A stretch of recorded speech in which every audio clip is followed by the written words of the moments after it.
চ্যালেঞ্জের মুখে রাঙামাটির পাহাড়ি অঞ্চলের প্রাথমিক বিদ্যালয়গুলোতে মাতৃভাষায় শিক্ষা কার্যক্রম নিজস্ব ভাষায় প্রণীত পাঠ্য বই বিতরণ করা হলেও প্রশিক্ষিত শিক্ষকের অভাবে থমকে আছে পাঠদান কার্যক্রম। এ অবস্থায় প্রশিক্ষণের মাধ্যমে দক্ষ শিক্ষক তৈরি করে আদিবাসীদের নিজস্ব ভাষায় একাডেমিক কার্যক্রম জোরদারের তাগিদ দিয়েছেন স্থানীয়রা। রাঙামাটি থেকে পুলক চক্রবর্তীর পাঠানো তথ্যছবিতে আরও জানাচ্ছেন মিজান শাহজাহান।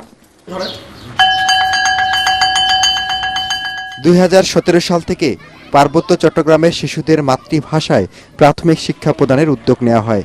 এই পরিকল্পনার আওতায় চাকমা, মারমা, ত্রিপুরা সহ 5টি ক্ষুদ্র নৃগোষ্ঠীর নিজস্ব ভাষায় প্রাক প্রাথমিক শিক্ষার বইও প্রণয়ন করা হয়। উদ্দেশ্য ছিল শিশুদের নিজস্ব ভাষায় প্রাথমিক শিক্ষা দিয়ে তাদের শিক্ষণ প্রক্রিয়াকে সহজ করা।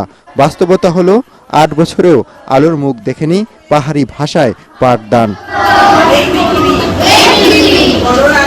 এবার নতুন শিক্ষাবর্ষের শুরুতেই চাকমা, মারমা ও ত্রিপুরা জনগোষ্ঠীর শিশুরা তাদের মাতৃভাষায় পাঠ্য বই পেলেও দক্ষ শিক্ষক না থাকায় শুরু করা যাচ্ছে না পাঠদান। শুধু চাকমা ভাষাটাই পায়, আর বাকিগুলো বলেন তংসঙ্গা বলেন, মারমা, তারপরে ত্রিপুরা, ওখানে বই দেওয়া হয় ঠিকই, কিন্তু শিক্ষকের অভাব।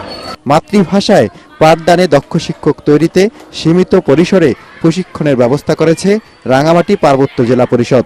তবে তা যথেষ্ট নয় বলে মন্তব্য করে শিক্ষকরা বলেন, উদ্যোগ নিতে হবে সরকারিভাবে বড় পরিসরে। আমাদের সেরকম টিচারদের কোনো ট্রেনিং হয় না, সীমিত, যেমন ত্রিপুরা ভাষার বই আসে এই বিদ্যালয়ে, তো সেরকম টিচারদের তো আমাদের প্রশিক্ষণের অভাব। তো গুটি কয়েকজন টিচারকে প্রশিক্ষণ দেওয়া হয়, তো যারা এই প্রশিক্ষণ নেয় তারাই মূলত ক্লাসগুলো আমরা পরিচালনা করি বিদ্যালয়ের ক্ষেত্রে। জেলা প্রাথমিক শিক্ষা অফিসার জানান, চলতি শিক্ষাবর্ষে রাঙামাটির 10 উপজেলায় চাকমা, মারমা ও ত্রিপুরা ভাষায় প্রাক প্রাথমিক থেকে 3য় শ্রেণী পর্যন্ত 30,534 জন শিক্ষার্থীর মাঝে 69,219টি পাঠ্য বই বিতরণ করা হয়েছে। আমাদের ত্রিপুরা ভাষার সকল শিক্ষক সম্পন্ন হয়েছেন, চাকমা ভাষায় অল্প কিছু শিক্ষক বাকি আছেন এবং অধিকাংশ শিক্ষক সম্পন্ন হয়েছে। কিন্তু এটি আসলে অল্প সময়ের মধ্যে দেওয়াতে এটি আশানুরূপ ফলাফল আমাদের আসলে আনতে পারে নাই এখন পর্যন্ত। তো আমি মনে করি যে এই কার্যক্রমটি যদি সাকসেসফুলি ইমপ্লিমেন্ট করতে হয়, আমাদের সকল শিশুকে যদি এর আয়তায় নিয়ে আসতে হয়, আমাদের শিক্ষকদের একটি আসলে আমি বলবো যে একটি মানসম্মত প্রশিক্ষণের আয়োজন করতে হবে। বই বিতরণ করে দায়িত্ব শেষ না করে পাঠদান কার্যক্রম নিশ্চিতের দাবি পাহাড়িদের।